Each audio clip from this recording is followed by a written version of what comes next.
first half. Yeah. Good. Jarod, describe what went on in the locker room there. You know, it's always special when you get a big win. You know, obviously the student section, storming the floor.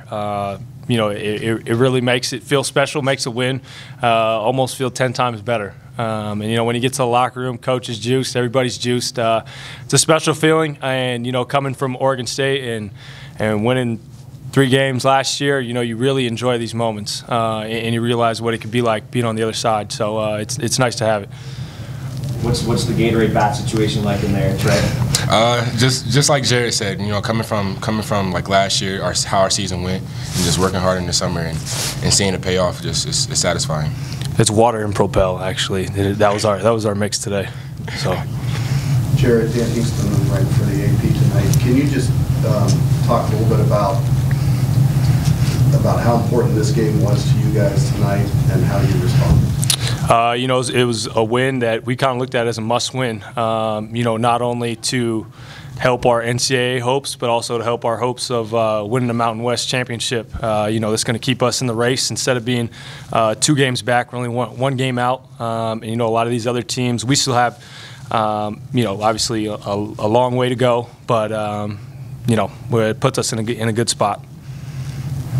Trey, what can you say about just the atmosphere in there tonight and the way the crowd brought it? I'm sure you guys fed off of that. Of course, every home game we feed off of it. That's why we're still undefeated at home.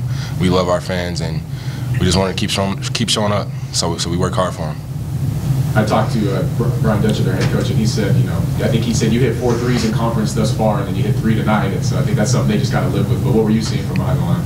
It just felt good leaving my hands, so I just kept shooting. My teammates kept feeding it to me. They trust me, and that's what I love about this team.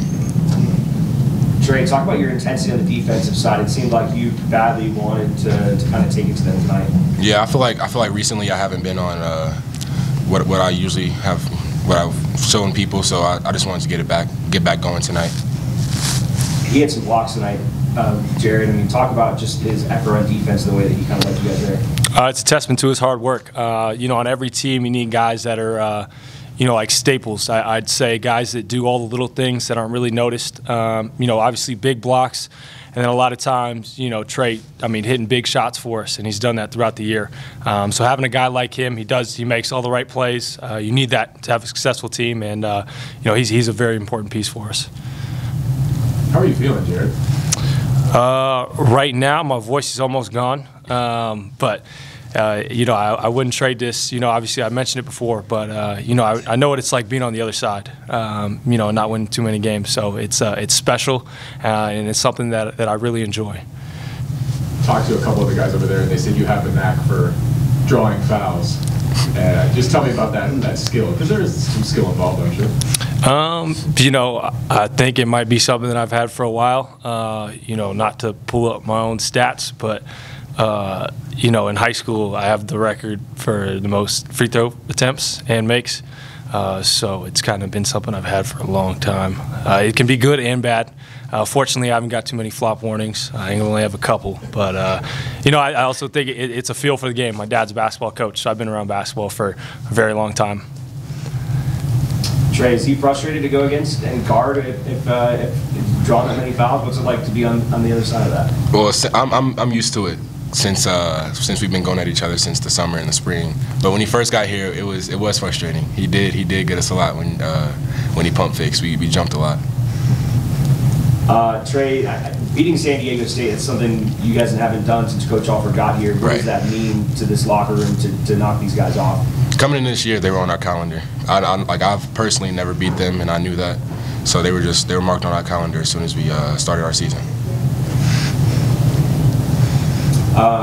Jarod, Coach was talking about Will in the huddle yelling that he wanted the ball, and that it kind of makes you guys laugh. But this is like, it kind of shows how much he's kind of emerged on the bench. I guess kind of describe that kind of team. You know, Will is a quiet guy. You know, he's also a really nice kid too. You know, so when he is demanding the ball, it's kind of something you're like, oh, yeah, we better give him the ball. You know, he's not somebody that. You know, he usually won't say anything to you, you know. But that's something that we've worked on. The coaches have talked to him, and, you know, me as a leader, and I know Keenan and Trey have probably done the same thing as well. For us to be successful, you know, he has to score the ball. He has to get touches. You know, and tonight, what did he have? 19 points. So obviously calling for the ball helps. So he's got to keep on doing it. Trey, when he's aggressive inside and is playing like that and asking for the ball and that kind of stuff, how much better does it make you? A ton of better. I mean, when he has the ball, everybody's focused on him down low. That's where I get my kick out threes, or even when they go trap him, I cut to the basket. I get an easy layup. So it helps a lot, you know, just to get us going, and he opens us up a lot. Jarod, talk about the student section. You guys had a huge crowd, probably the biggest amount of students since, you know, in 4 years. What was that like? I just heard the stat. We had over 2,000 students. You know, obviously at the end of the game, I'm somebody that likes to get the crowd into it. And our student section, it was amazing. You know, I watched the video from last game against New Mexico, and I just imagined, like, wow, it's kind of hard to shoot free throws, especially at the end of the game when our crowd is here and clapping. I mean, they're right behind the basket. It's hard to make some free throws. So, you know, it really helps us, and we feed off it. You know, as you tell, undefeated at home, we feed off it, and it's special. You know, hopefully we can get a sellout Friday. We haven't had one yet. You know, we got Air Force coming in, and I know Air Force gave Boise a good game tonight. So, you know, hopefully we can get a sellout Friday. Any more questions for you guys? Last question. You know, Matt Bradley to 16 points tonight. Do you feel like you should be on the all-defensive team, sir? For Tre Coleman? Do I feel that way? Personally, yes, but I don't think it's going to define me whether I get on there or not. You know, he started off good. He had 11 points in the first half, but in the second half he only had 5. So I feel like I did a better job in the second half.